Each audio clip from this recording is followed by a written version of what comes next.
आंनि मुङा फुंबिलि बसुमतारी दाख्लि बावैसो थांनाय 21 मेआव आं चिरां डिस्ट्रिक्टआव थानानै मिडियायाव होनाय जादोंमोन। बे बाथ्राखौ आंनो आइया खिन्थाहरदोंमोन न'निफ्राय। जोंनि न'खरखौ न' बुसिनानै होखारहरनो बुंदोंमोन। बेहाय गामि गैया, रायजो गैया, रायजो नङा। बेहाय सासे सानै मानसिसो बुंदों। दायनाव जा जेनेबा दायनाव जा बिदिनो न' बुसिना होखारहरगोन होननायखौ सानैसो मानसियासो बुंदों। नाथाय बेहाय आं रायजो बुंनाय जादोंमोन।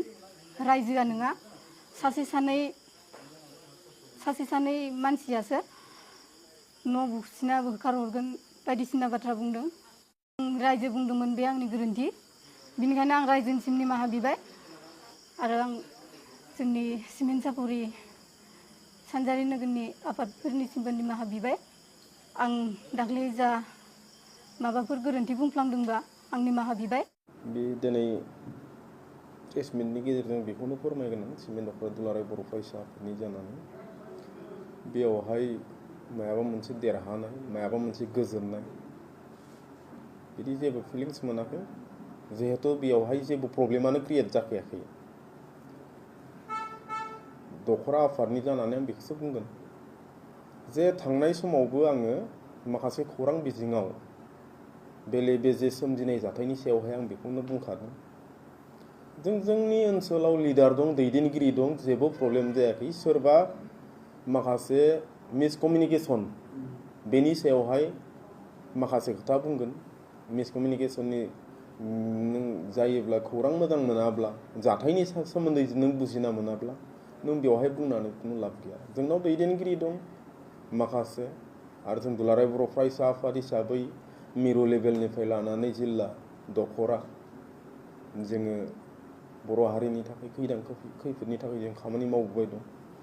थांनाय बै समावबो 1 दानसोनि सिगां बे खौरां बिजोङाव ओंखारनाय जाथायनि सायावबो आं बेखौनो प्रेस मिटनि गेजेरजों फोरमायखादों जे जोंनि ओनसोलावबो दैदेनगिरि दं मोजां, मिरु लेभेलनि, जिल्ला लेभेलनि, दखरा लेभेलनि हाबा मावबोनाय दिनैसिमबो दं, गोदोबो दंमोन। दा ओंखायनो बेवहाय जेबो प्रब्लेम जायाखै। धोरोमनि बेलायावबो बेले बेजे जायाखै। बेफोर गावबा गावनि माखासे गेना गोरोन्थि हाबा मावनायखौ दोनखोमानो थाखाय किसुमान माखासे दायनिफ्राय गुबुन दायसिम बारलांनाय, बेनिफ्राय बारग'नो थाखायसो बेफोरबायदि हाबाखौ मावदों होननानै आं सानो। ओंखायनो आं बै समावबो बुंखादोंमोन जोंनि माखासे बर'नि दैदेनगिरिफोर दं, बेफोरखौ फैनानै नायफैजागोन, सुलु लाफैजागोन, नायगिदिंफैजागोन। बेबायदियैनो गमामायैनो दिनै गुदि बाथौ आफादनि मिरुनि दैदेनगिरिफोरा दिनै दंफैयो। बिथांमोना फैनायजों लोगोसे जों सावरायलायदों। सावरायलायनायनि गेजेरजों बिथांमोना दिनै मोन्थिना मोन्दों गोरोन्थिया बहा दंमारो। नोंथांमोननिफ्राय माबा खावलायगोन गासैखौबो जोंनि बर' हारिखौ। जोङो बर' हारि हिसाबै जोंनि गुबै धोरोम होनोब्ला जों बाथौआनो। दा बेवहाय बाथौनि अनगायैबो जोंनि बर' हारिनि बा बर' हारिया गुबुन गुबुन धोरोमावबो दङ। सतसंगि, ख्रिस्टान, ब्रह्म, माखासे गोबां धोरोमाव दङ गोसारनानै। दा ओंखायनो आं बेखौनो खावलायगोन जे धोरोमनि बेलायाव दाङाबाजि जानो नाङा। गावजों गाव मोनसा मोनसि मोनलायनाय, सोरखौबा उन्दै गेदेर सानलायनाय मोनसा मोनसि बेफोर थानो नाङा। इसोरखौ जिखौ गाबज्रिगोन नों बेखौनो मोनगोन। बेखौ लानानै सोरखौबा सोंखारिनाय, सोरखौबा माबा मोनसे कन्ट्रभारसि खालामनाय बेफोरनिफ्राय गोजानाव थानांगौ। दा हारि हिसाबै हायोब्ला जों बर' हारि हिसाबै जोङो बर'नि गुबै बाथौ धोरोमाव जोङो बेवहाय थानानै जोङो धोरोमखौबो गाबज्रिनाय, बे धोरोमखौबो फोसावनाय बे हाबाफारिखौ मावोब्ला बेटार जायो आं बेखौ सानो आरोखि।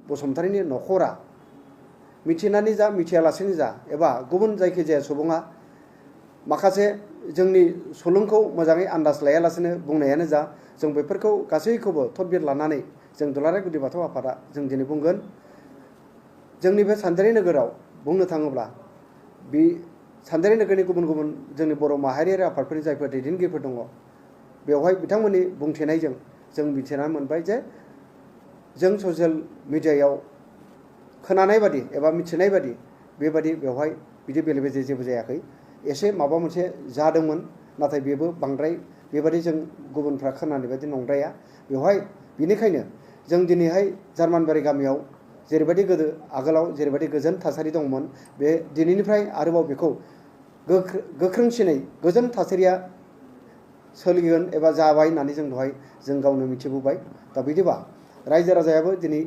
दिपालि बसुमतारी आरो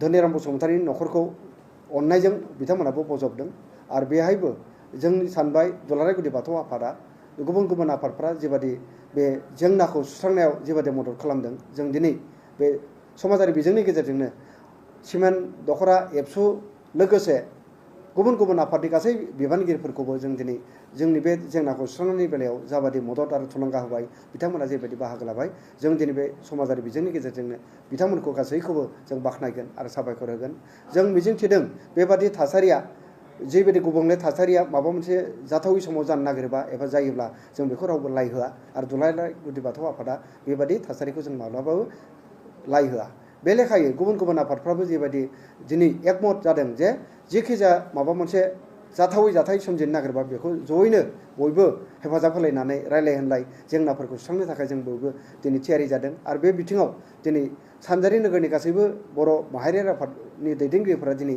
जेबादि थुलुंगाजों जार्मानबारि जेंनानि जेबादि मोनसे थासारिमोन जेखौ जों जेंना होननानै सानदोंमोन बे जेंनाखौ गैया खालामनानै जेबादि दिनैनिफ्राय आगोलनि बादिनो जि मोनसे गोजोन थासारि लाबोदों बेवहाय जों दिनै जोबोद गोजोनदों आरो जों सानदों जों जा थांखि एबा नोजोरखौ लानानै गोजोन मोनसे दावबायनाय हाबाफारि लाबोदोंमोन दिनै जों साक्सेस जाबाय आरो बे साक्सेस जानायनि आन्दोआवनो धेमाजि जिल्लानि सिमोन सापरि हालामनि दुलाराय बर' फरायसा आफाद एबा गुबुन गुबुन आफादनि गासै दैदेनगिरिफोरनि बे मोनसे मैखोम बिहोमा होननानै जों बुंनो नांगोन बिथांमोननि हेफाजाब आरो थुलुंगानि गेजेरजोंनो बे थासारिया दिनै गुबुंले थासारि जानो नागिरनाय बे मोनसे थासारिखौ जों दिनै गैया खालामनो हादों आरो जों दिनै धेमाजि हालामनि बे सिमोन सापरि हालामनि गासैबो रायजो राजाया दिनै गासैबो बे गोजोन थासारिखौ हास्थायदों आरो बिदिनो दिनैनिफ्राय जों सानदों फैबाय थानाय समफोराव बयबो गावनि असे होनलायनानै आंगो होनलायनानै अनलायनानै जोंनि गेजेराव माबा मोनसे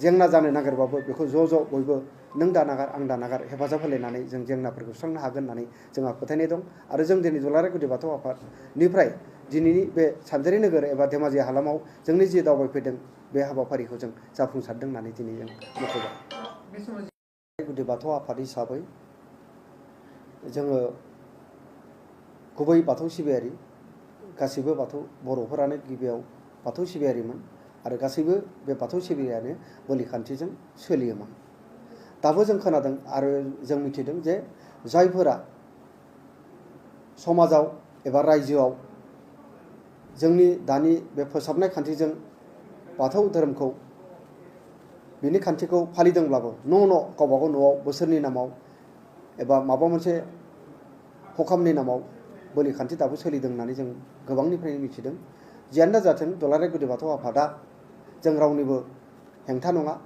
जों रावनिबो सुथुर नङा जोंहा फोथायनाय दं जों दुलाराय गुदि बाथौ आफादनि थाखाय रावबो सुथुर गैया दा बे बिथिङाव दिनै बे धेमाजि जिल्लानि सिमोन सापरिनि एबा सानजारि नोगोराव धोरोमारि बिथिंखौ लानानै माबा मोनसे बेले जायोब्ला बे बिथिङाव जोंहा फोथायनाय दं सानजारि नोगोरनि गासै बर' माहारियारि आफादफोरा बेबादि माबा मोनसे जायखिजाया बिथिङाव धोरोमारि बिथिंखौनो जा एबा गुबुन बिथिङावनो जा माबा मोनसे बेले बेजे जायोबा जेरैबायदि ज' बयबो नों दानागार आं दानागार बिथांमोना खौसेयै जेरैबायदि जेंनाफोरखौ सुस्रांनो थाखाय जेबायदि खामानि मावदों जों बेखौ मिथिदों आरो बे बिथिङाव जों दिनै बुंनांगोन धोरोमारि बिथिङावनो जा एबा माबा मोनसे बिथिङावनो जा बिसेस भाबै धोरोमारि बिथिङाव आं सानदों दुलाराय गुदि बाथौ आफाद एबा